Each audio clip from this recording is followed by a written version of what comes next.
Namaskara. We have already seen in a directed edge weighted graph the concepts like walks, paths, shortest walks, shortest paths, and some of their properties. These are all the things that we have seen. It turns out that finding a shortest path between a pair of vertices is as hard or as easy as finding the shortest path from one fixed vertex to all other vertices.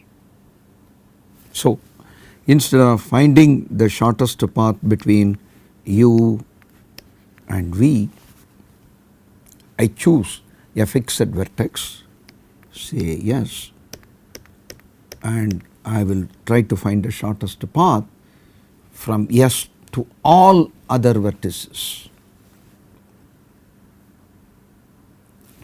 Both problems have got the same complexity, same issues to be addressed and so on. So henceforth we will focus on single source shortest path problem.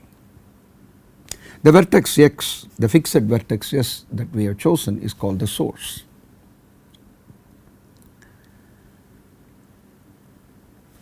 So you are given a graph G which is V, E, weight function, and a fixed vertex S belong to V, that is also given. Now we have to compute delta SV, the shortest path distances from S to all other vertices.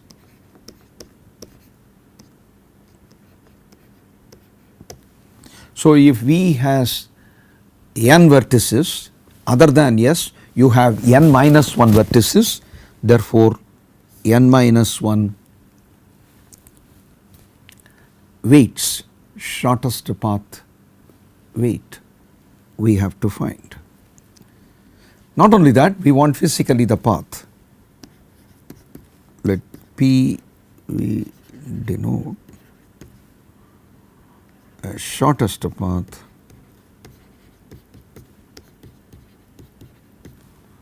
from S to V. We will make one simplification in the notations. Since S is fixed, we denote delta SV by delta V.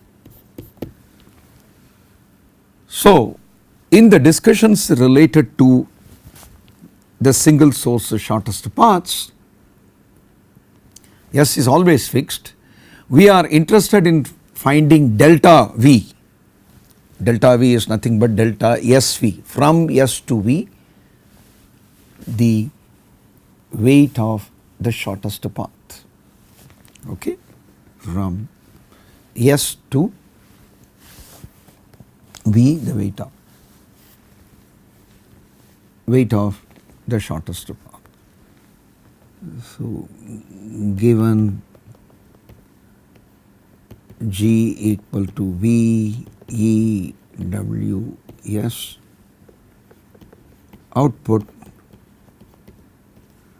delta V and P V for all V belong to V minus S. This is called single source shortest path problem.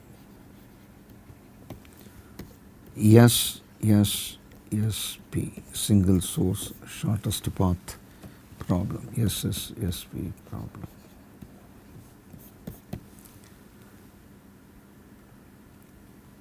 The vertex S is called the source.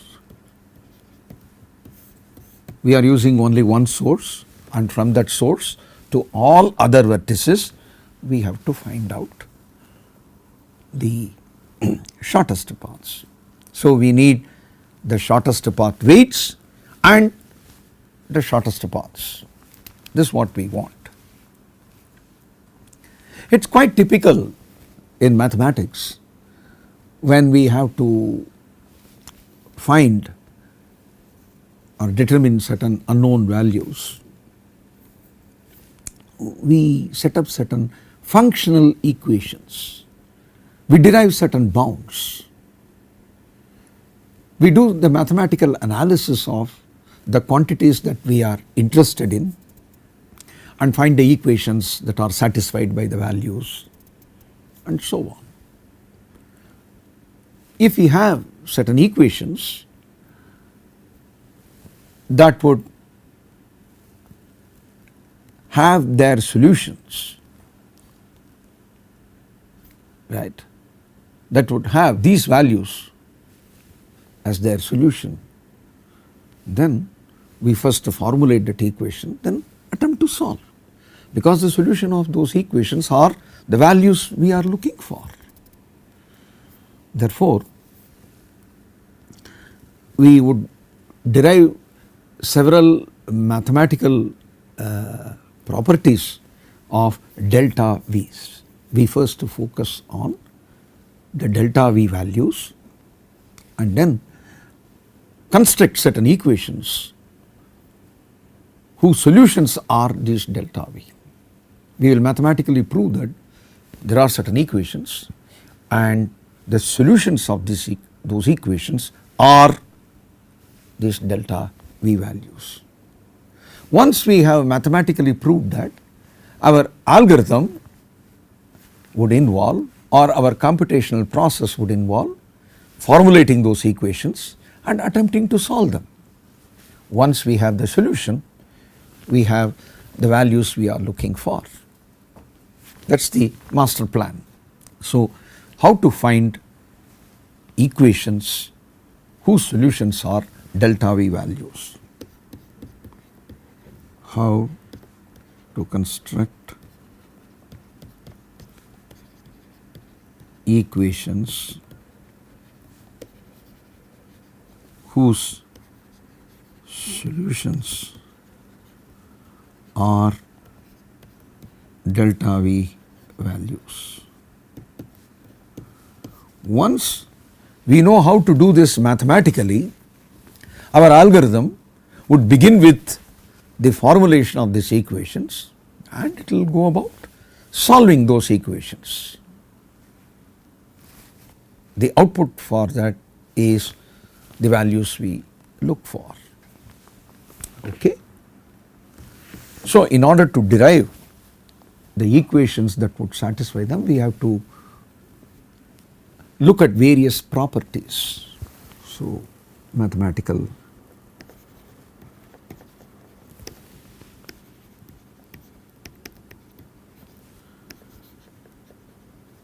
foundations of shortest path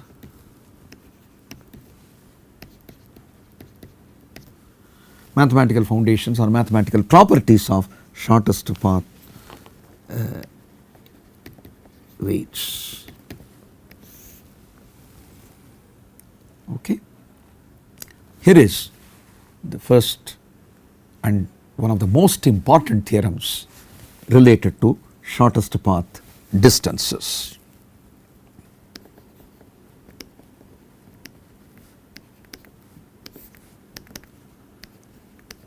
Let G equal to VE be a directed graph with weight function W and a source vertex S.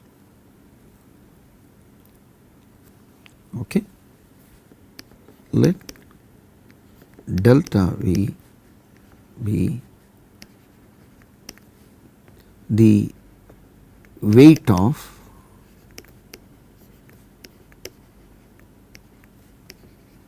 shortest path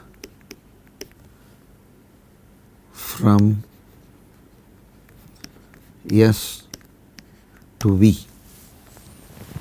Okay. If there exists an edge UV, if there exists an edge UV such that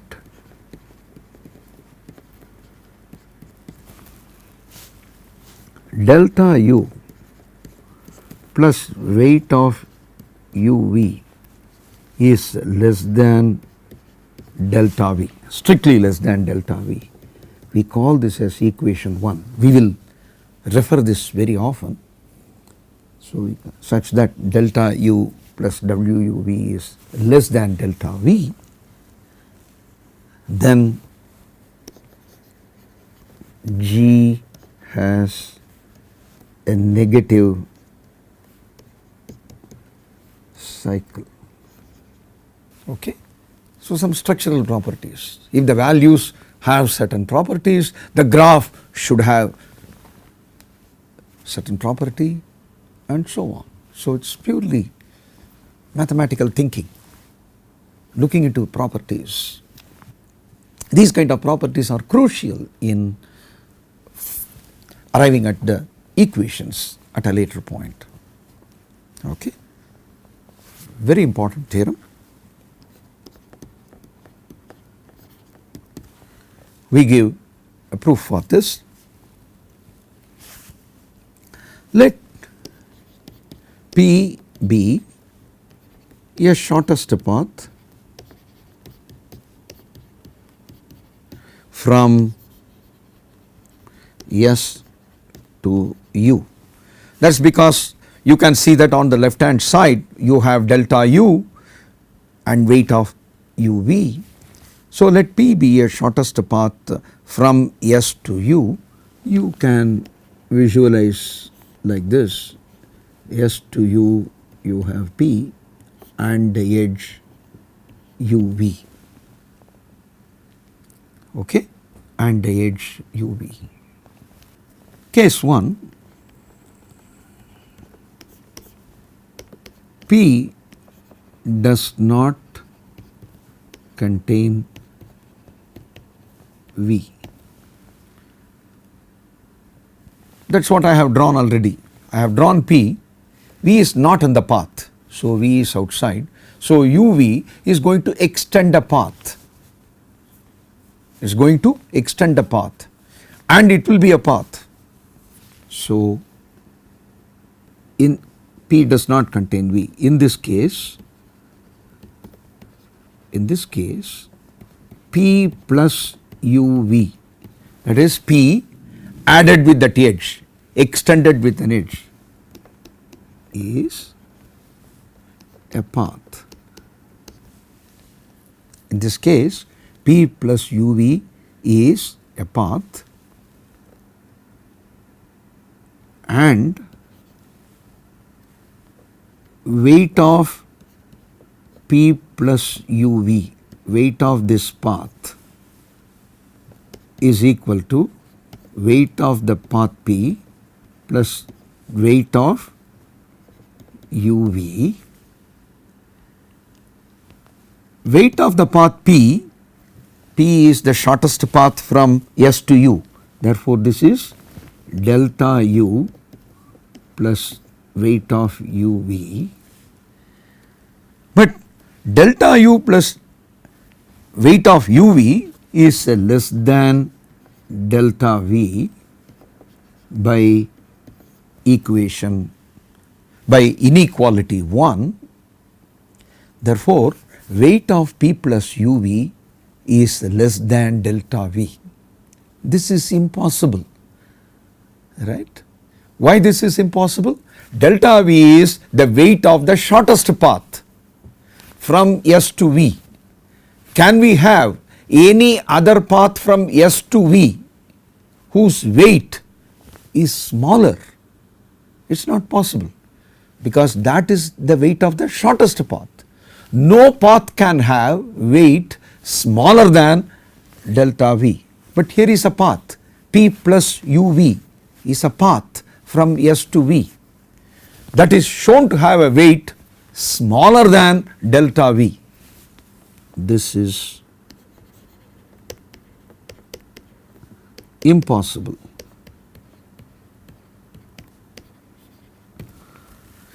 Why this is impossible? A path from S to V with weight smaller than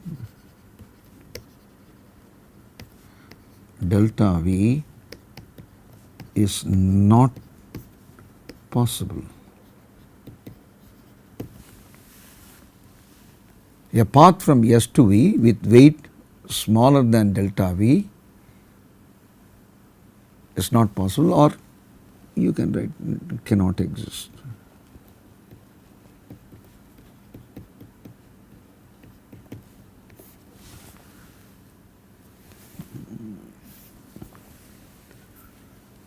Such a path cannot exist. Therefore, this case is impossible. The other option, what is the other option? P containing V. Hence, P must contain V. P not containing V is not possible. Therefore, P must contain V. That means the shortest path from S to U must go through V, must contain V as shown below. S to V and then it goes to U. This is the structure of P. P contains V. UV is the edge.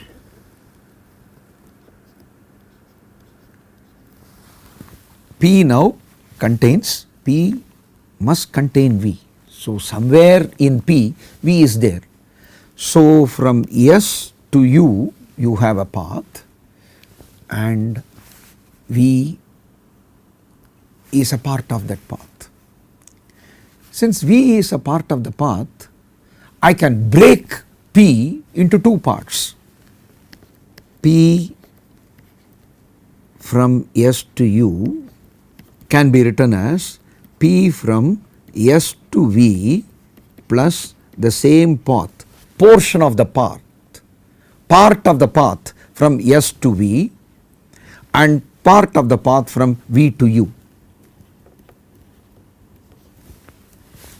So, P is broken into two parts with an intermediate vertex. There is a path, there is an intermediate vertex, you split into two parts. Okay? Call the weight of this part X and call the weight of this part Y. That is, let weight of P S V equal to X and weight of P V U to be Y. In this picture, let me write X here and Y here. X and Y represent their weights. I just written them there to show that that part has weight X, the other part has weight Y. P is the shortest path, so its weight is delta U. P is the shortest path from S to U, its weight is delta U, so we get delta U equal to X plus Y. Call this as equation 2. Now, in the graph S to V, the portion of the path PSV is some path. It has a weight. That weight must be larger than the weight of the shortest path, right. Since PSV is a path from S to V, weight of PSV is greater than or equal to delta V. Delta V is the weight of the shortest path. This is some path. So, its weight must be larger than or equal to the weight of the short. But weight of PSV we have, that means this implies x is greater than or equal to delta V. X is greater than or equal to delta V. Equation or inequality 3. What we know is the following, right. We have assumed that, you can see the equation 1, delta U plus WUV is less than delta V. From 1, delta U plus WUV is less than delta V. But delta U is x plus y, that means this implies x plus y plus WUV is less than delta V. This is from 2 by 2, because 2 says delta U equal to x plus y, therefore x plus y, but x is larger than delta V. This implies x plus y plus WUV is less than x. Why it is less than x? X is still larger than delta V, x is greater than or equal to delta V. Therefore, this is by 3. Cancelling x, we get y plus WUV is less than 0. This implies y plus WUV is less than 0. But what is y plus WUV? Y is a path from V to U. WUV is the weight of the edge UV. It is a cycle, right. This implies weight of the cycle. What is the cycle? PVU plus the edge UV. Look, PUV, this is the part of PVU. From V to U, part of P, that is a path, and from U to V again you have an edge.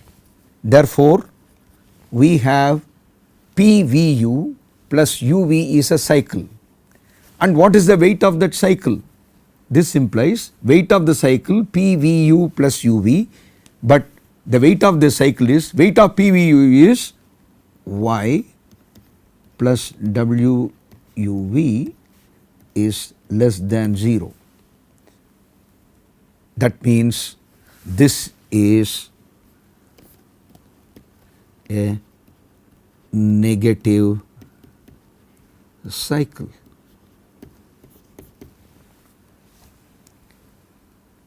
We have shown the negative cycle explicitly. Where that negative cycle is even located, we have shown. So, the graph has a negative cycle. So, if this proves, thus we have shown that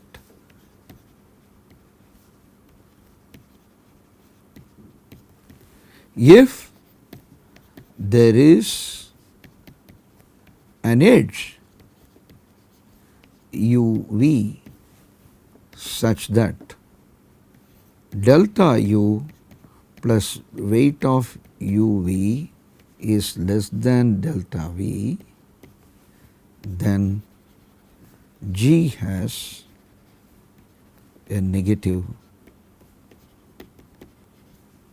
cycle.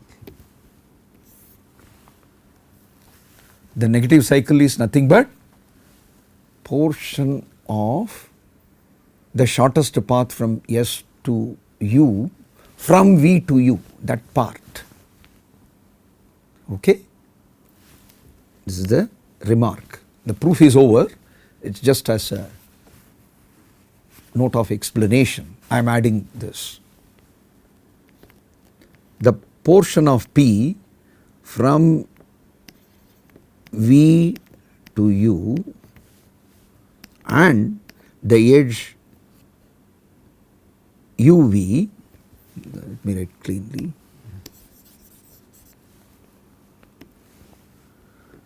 the portion of the shortest path from V to U plus the edge UV is the negative cycle. This is just a remark I am adding so that you can visualize from the previous in this picture. So, this picture should clearly tell you where the negative cycle is. So, we have an important theorem which says that if there is an edge satisfying certain property, then G has a negative cycle. Consider the contrapositive, right? Consider the negation or contrapositive of this theorem. If G has no negative cycle, that is, you have P implies Q kind of a statement. If there are some properties, I have some other statement, P implies Q. The contrapositive is not Q implies not P. This is the contrapositive statement. There is an implication. The contrapositive of that implication will have the following form, not Q implying. So, if G has no negative cycle, there is no edge satisfying this condition, right? Because there exists an edge satisfying this condition is negated. No edge is satisfying this condition.